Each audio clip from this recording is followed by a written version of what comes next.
Bienvenidos al vídeo de cierre de la sesión de hoy, donde volvemos a tener caídas de nuevo en las bolsas. Y es que hemos tenido unos malos datos macro de los que ahora hablaremos, pero antes vamos a repasar el tablero y decirte que si te gusta el contenido le des un like y te suscribas al canal.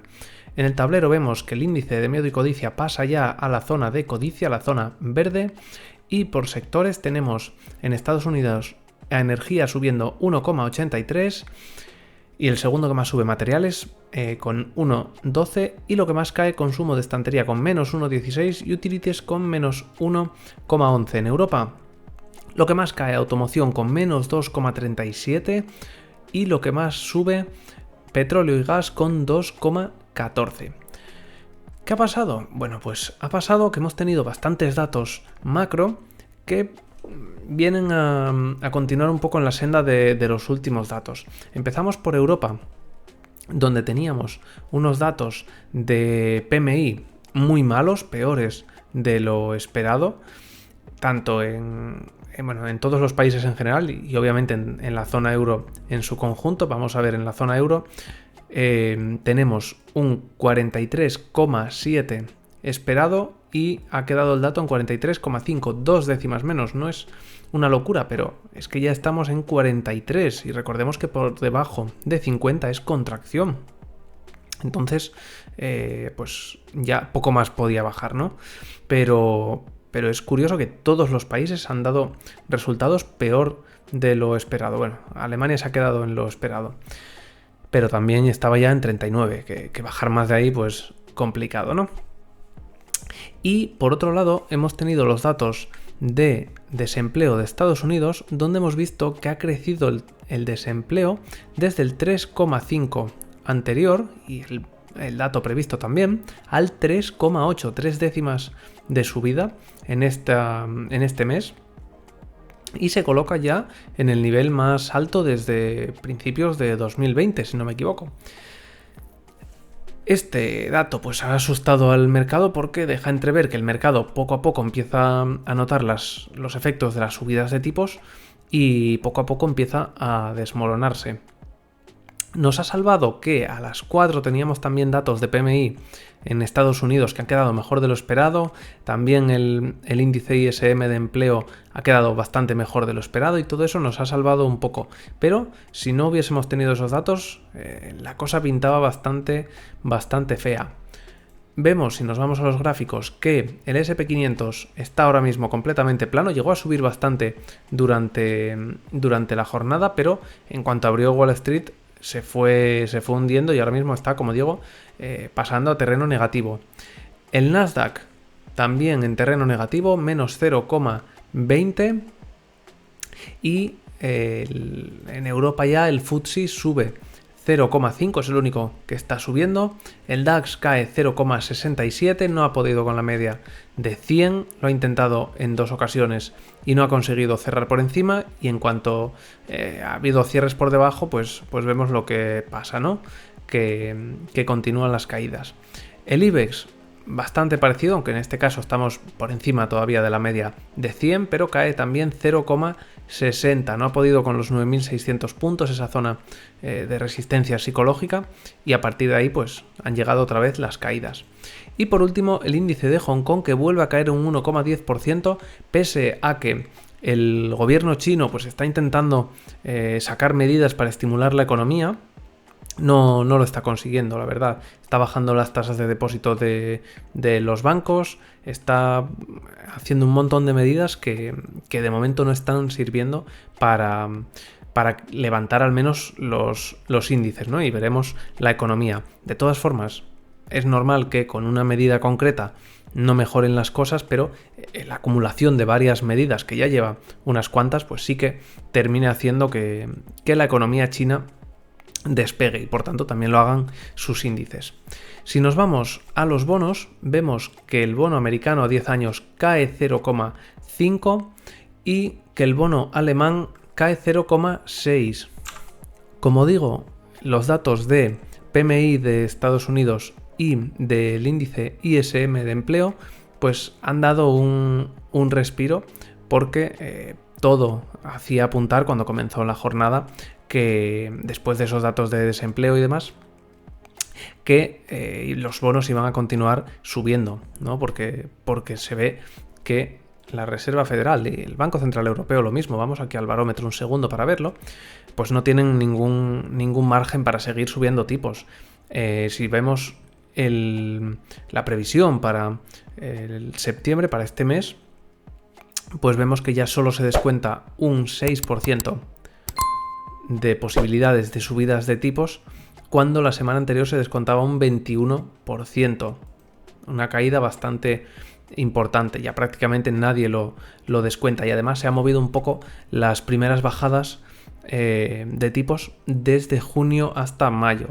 Es decir, que ya se empieza a prever que los tipos van a bajar antes de lo esperado. De ahí que hayamos tenido toda esta subida durante la última semana y hoy pues corrijamos un poco.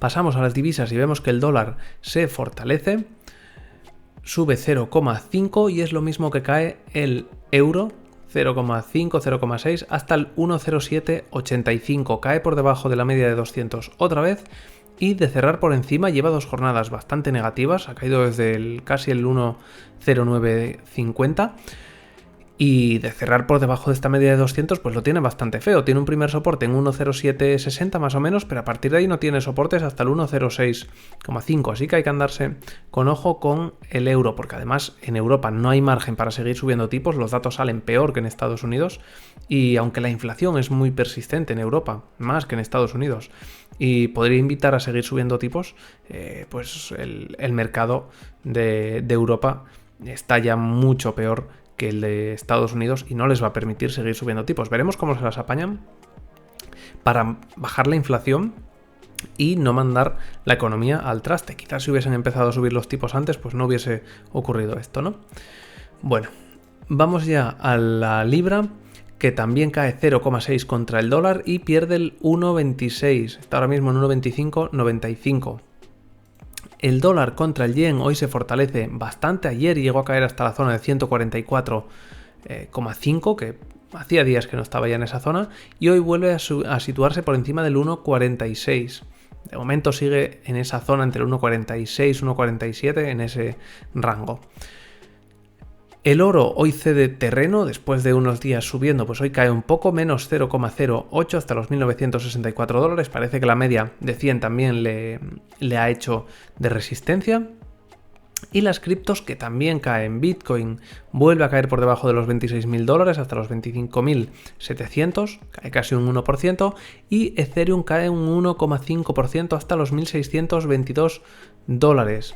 Por último, el petróleo, que después de conocerse que Arabia Saudí va a dejar de producir tanto petróleo, va a bajar su producción, pues sube con bastante fuerza, otra vez desde los 83,5 más o menos hasta los 85,43. La verdad que el petróleo lleva una semana, vamos a coger desde la apertura del lunes, lleva una semana de subidas de casi un 7%, que se dice pronto. Ha roto además la zona del 84-87, o el 85 más o menos, ¿no?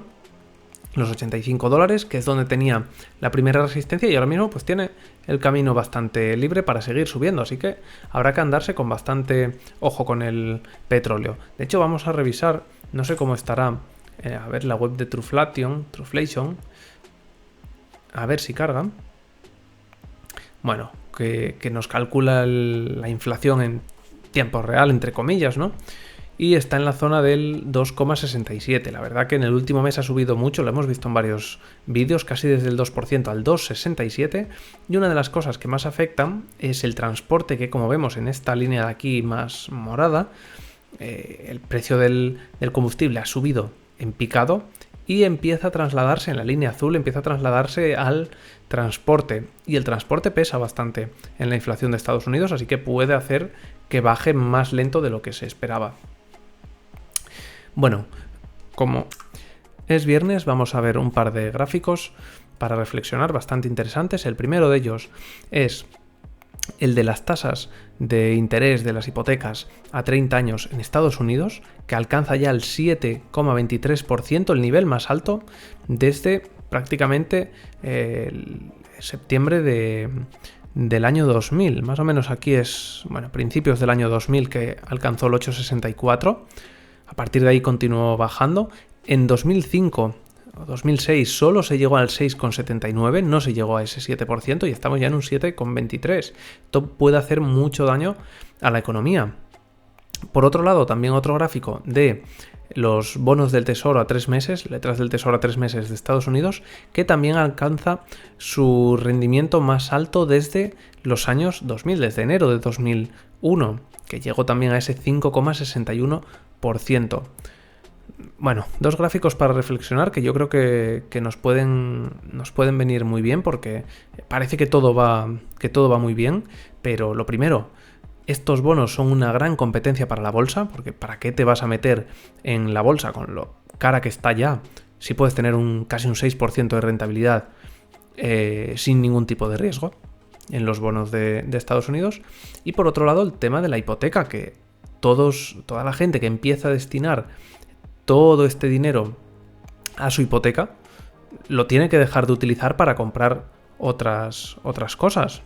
Y eso al final, pues poco a poco va ahogando la economía.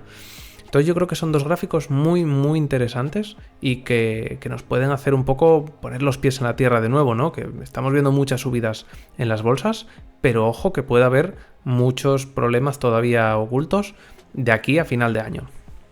Bueno, pues no lo alargo más, que ya llevamos casi 12 minutos de vídeo. Así que nada, nos vemos ya en el vídeo de cierre del lunes. Un saludo.